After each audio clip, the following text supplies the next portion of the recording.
Guys, welcome to the WTS channel. आज हम आपको मूवी एक्सप्लेन करेंगे लास्ट मैन। जैसे कि कहा जाता है कि इंसान दुनिया में अकेला आता है और अकेले ही चला जाता है, पर ऐसी कोई चीज हम पर खुद बीतती है तभी हमें इस बात की गहराई पता चलती है। ये कहानी है जैकब की, जो किसी कारण से क्रायोजेनिक स्लीप में चला गया था और उठने के बाद उसे पता चलता है कि वो इस दुनिया का आखिरी इंसान है। ना ही कोई उसकी फैमिली जिंदा थी और ना ही कोई उसका दोस्त। इस कहानी की शुरुआत में हमें एक लैब को दिखाया जाता है।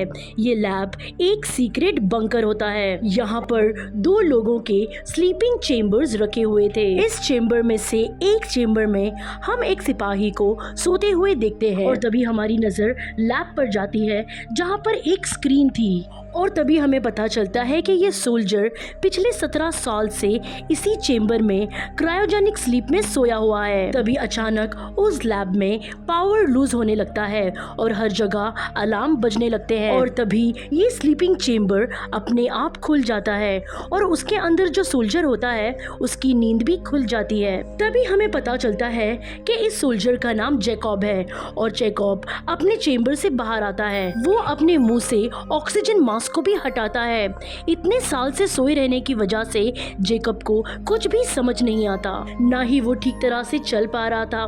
फिर वो अपने आसपास का माहौल देखने लगता है और समझने की कोशिश करता है कि यहाँ पर क्या हो रहा था। अब जैकब अपने बाजू वाला दूसरा चैम्बर चेक करता है जहाँ पर उसका साथी जेम्स सो रहा था, लेकिन उसके चैम्बर में कोई नहीं था।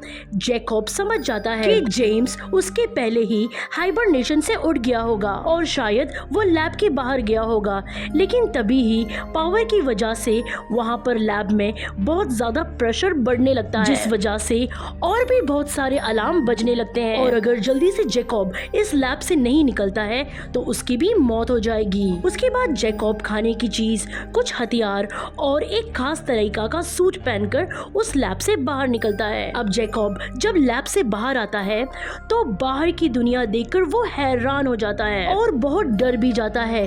तब जैकब को याद आता है कि कुछ समय पहले यहाँ पर न्यूक्लियर वॉर हुआ था, जिसकी वजह से पृथ्वी पूरी तरीके से तबाह हो गई थी, पूरी तरीके से बंजर हो गई थी, यानी कि कुछ भी कलर नहीं था, बस राख ही राख थी। शहर की बड़ी बड़ी इमारतें, बिल्डिंग सब एक खंडर में बदल चुकी थी और कोई भी इंसान, जानवर या पेड़ पौधों का नामो निशान नहीं था। फिर हम देखते हैं कि वहाँ बारिश हो रही थी और उस बारिश में रेडिएशन था, जिसकी एक भी बूंद अगर किसी इंसान या किसी जीव पर पड़े तो उसकी वही मौत हो जाएगी। ये सब देखकर जैकब टूट जाता है।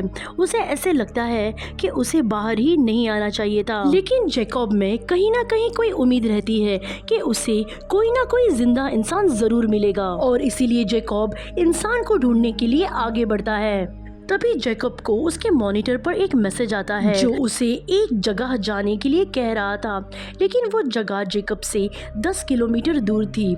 लेकिन जैकब को वहां तक पहुंचने के लिए बहुत टाइम लग जाएगा। घंटों सोचने के बाद जैकब वहां पर जाने का फैसला करता है, इसी उम्मीद पे कि वो वहां पर कोई इंसान से मिल सके। काफी चलने के बाद फाइनली वो उस जगह पर पहुंच जाता है जो कि एक मिलिट्री का बेस होता है। मगर हैरानी की बात ये थी कि यहाँ पर कोई नहीं होता है, लेकिन जैकब को यहाँ पर एक टेलीफोन मिलता है, लेकिन वो टेलीफोन काम नहीं कर रहा होता है और जैकब उस मिलिट्री कैंप से बाहर आ जाता है।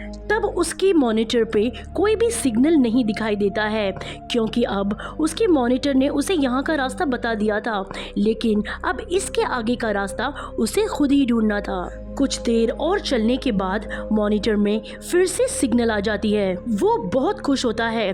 तभी मॉनिटर उसे एक साइन देता है कि यहाँ का वातावरण एकदम सुरक्षित है और इसके बाद जैकब कितने सालों के बाद अपना मास्क निकालता है और खुली हवा में सांस लेता है और उस बारिश को भी वो महसूस करता है। उसे बहुत अच्छा लगता है, लेकिन तभी ही उसके मॉनिटर पर एक बीप आता है जो उसे बताता है कि उसका जो साथी था जेम्स वो आसपास ही है। ये देखने के बाद जैकब एकदम खुश हो जाता है और अपने साथी को ढूंढने के लिए वो भागने लगता है। भागते भागते वो उसी मॉनिटर की बताई हुई जगह पर जाता है, लेकिन जब वो उस लोकेशन पर पहुंचता है तो वो देखता है कि वहां पर तो जेम्स का हेलमेट था और उसके हेलमेट के बाजू उसकी बॉडी थी। दरअसल जेम्स की मौत हो गई थी, लेकिन उसका सिस्टम अभी भी चालू था, जिस वजह से जैकब के मॉनिटर ने सिग्नल पकड़ा था। उसे देखकर जैकब बहुत दुखी हो जाता है।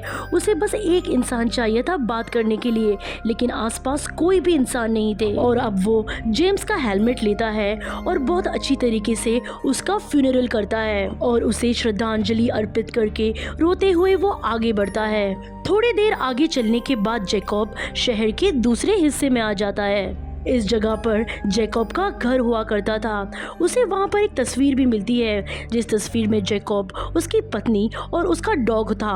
कुछ देर के लिए वो वहाँ रुकता है, लेकिन तभी वहाँ का क्लाइमेट इतना खराब हो गया था कि कभी भी बारिश, कभी भी बर्फ और कभी भी धूप आना शुरू हो जाती थी। अब जैकब एक जगह आता है जहाँ पर दीवार पर ये लिखा होता है कि कैसे लोगों को वॉर पसंद नहीं है और यही युद्ध एक दिन इंसानों का खात्मा करेगा। और जो बात आज सच हुई थी। और यहाँ पर जैकब के पास थोड़ा खाना होता है जो उसने लैब में लिया था।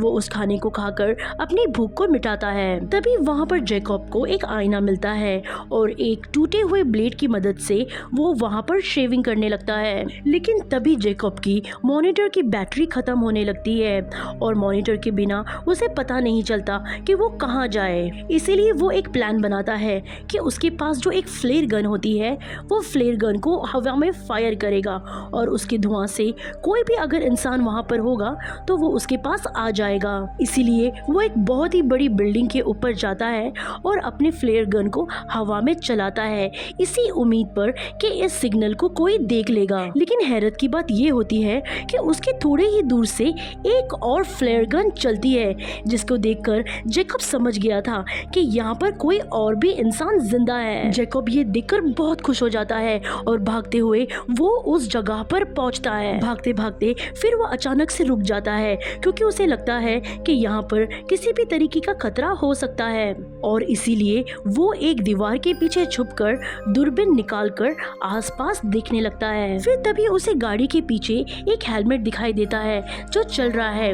जैकब समझ जाता है कि यहाँ पर कोई है। जैकब अपनी बंदूक निकालकर धीरे धीरे उस गाड़ी की ओर बढ़ने लगता है, लेकिन तभी वो अपने पीछे एक लड़की को देखता है जो खुद भी एक सोल्जर रहती है और उसने भी जैकब को गन पॉइंट पर पकड़ रखा था। दोनों पहले कुछ समय तक कुछ नहीं कहते, फिर आहिस्ता आहिस्ता अपनी गन को नीचे करने लगते हैं, क्योंकि ये दोनों अब समझ गए थे कि इस दुनिया में अब ये दोनों इंसान ही जिंदा रह गए थे और अब ये दोनों ही इंसान बंदूक को नीचे करते हैं इस उम्मीद में कि ये दोनों इस दुनिया में वापस से अपनी एक जिंदगी बना सकते हैं। और ये कहानी यहीं पर खत्म होती है। उम्मीद करते हैं कि आपको ये कहानी अच्छी लगी होगी। आज की वीडियो में बस इतना ही, लेकिन नेक्स्ट टाइम हम फिर मिलेंगे एक नई इंटरेस्टिंग कहानी के साथ। अगर आपको वीडियो की एक्सप्लेनेशन अच्छी लगी हो तो हमारी वीडियो को लाइक ज़रूर करें और अगर आप हमारे चैनल पर नए हैं तो प्लीज़ हमारे चैनल को सब्सक्राइब करके हमें सपोर्ट करें।